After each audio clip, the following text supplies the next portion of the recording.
So Trump wanted Greenland. Now Greenland just humiliated him in front of the entire NATO alliance. And somehow Canada ended up standing in the middle of it. While North America is focused on tariff and trade talks, a Texas oil company with Trump's fingerprints all over it snuck drilling equipment onto Greenlandic soil without permission. And hey, you know what? Greenland caught them. And 2 days later, then Trump reposts a bizarre image of himself looming over a Greenlandic village like he already owns the place. This is the world we're living in right now. It's crazy. And here's the part that should make every Canadian sit up and take notice, because nobody is even covering this. The machinery and the shipping muscle behind this whole operation, it's not American, it's Canadian. A drilling rig out of Nuuk, Alberta, a shipping contract out of Quebec. Canadian companies are quietly helping build the exact kind of Arctic land grab that Trump has been openly fantasizing about doing to us next. So let's start with what actually happened here, because it's insane.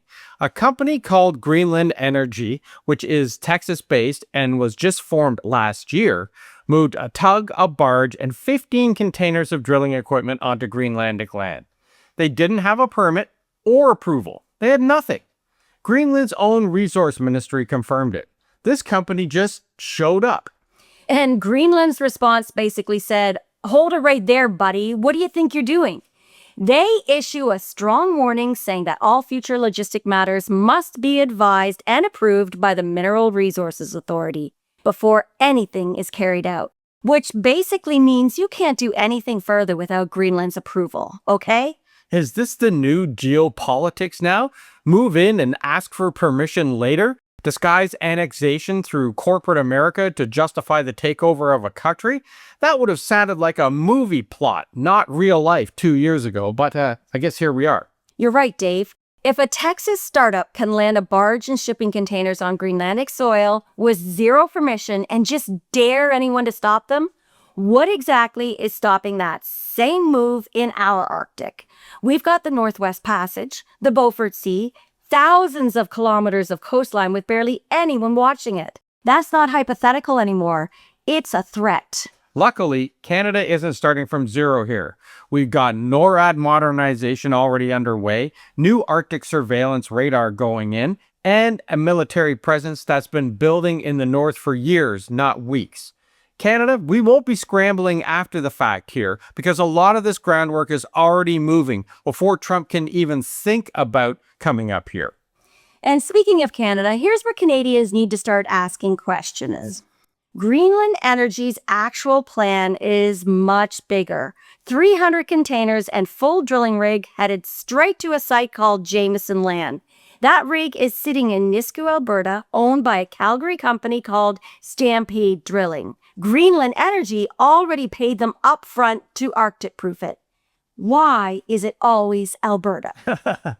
And the shipping side belongs to the Desgagnés Trans-Arctic out of Quebec. Over $1 million Canadian tied to hauling that gear north. Now, to be fair, Stampede built in an escape hatch into their announcement. The whole contract is conditional on final Greenlandic government approval, which that's the right instinct here. But it certainly does not erase the optics. Canadian companies are the ones putting the tools in the hands of a U.S. operation that's tangled up with a president who talks about annexing territory like he's picking fruit. I'm not very happy with either of you, Quebec and Alberta. Let's have a talk one day, okay? So when you follow the money past the drill bit, it gets much weirder. Greenland Energy's board includes Carol Craig, who runs U.S. missile defense contractors. They hired Dr. Phil. Yes, that Dr. Phil to produce a documentary about the project. Trump's special envoy to Greenland, Louisiana Governor Jeff Landry, has openly talked about America needing a path forward to control Greenland, and Greenland pumping 2 million barrels a day. So you got oil, missile defense, shipping lanes, a reality TV doctor, all colliding on one Arctic island that Trump has repeatedly said he wants to own outright. Greenland Energy's own chairman insists that, none of this is connected to annexation talk. That's just business. Nothing says just business like your chairman having to publicly deny working for the government while your president's envoy is out there talking about American control. And here's the part Greenland Energy's investor decks completely skip. Getting a drill into Jameson land requires environmental studies, social impact reviews, months of public consultation.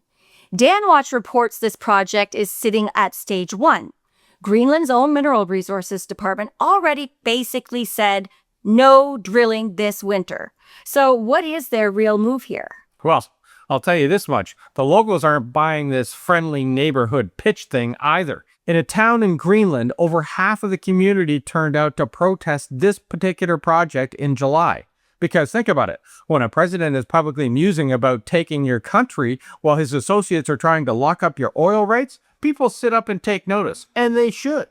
But I think this will all backfire in Trump's face. He didn't just anger Greenland here. He reminded every other Arctic nation why they need each other. And Canada's been leaning into exactly that. Prime Minister Carney's government opened a Canadian consulate in Nuuk. We talked about that earlier last year. And that has real diplomacy, real relationship building with Greenland, Denmark, and the Nordic states. While Trump, he's just busy distracting the world with memes on Truth Social. We are uniting. Yeah, unity in the face of adversity is what will insulate the world against a tyrant like Trump. Something Canada knows and has been preaching for a long time now. And that's exactly why this story matters beyond just one island. Canada, we have our own unresolved Arctic disputes with the US.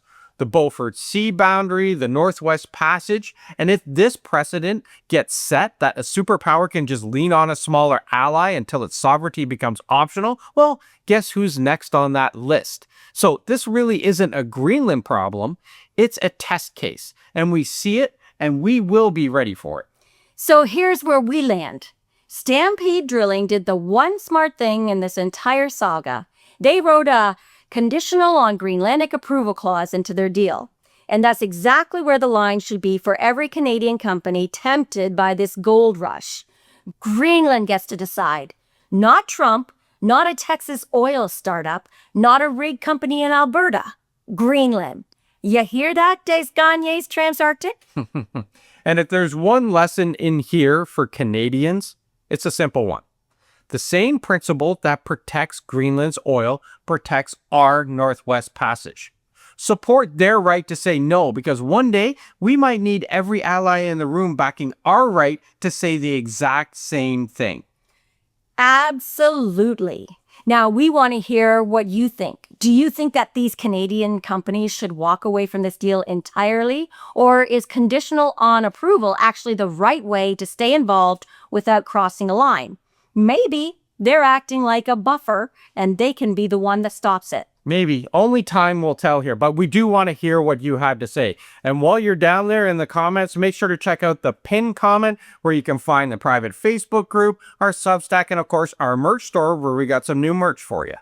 And make sure you share it with someone who needs to hear this, because mainstream media is not reporting on the things that we report on every day. Give it a like, a hype, and that all-important share. And thanks for watching, everybody. See you tomorrow. Ciao for now.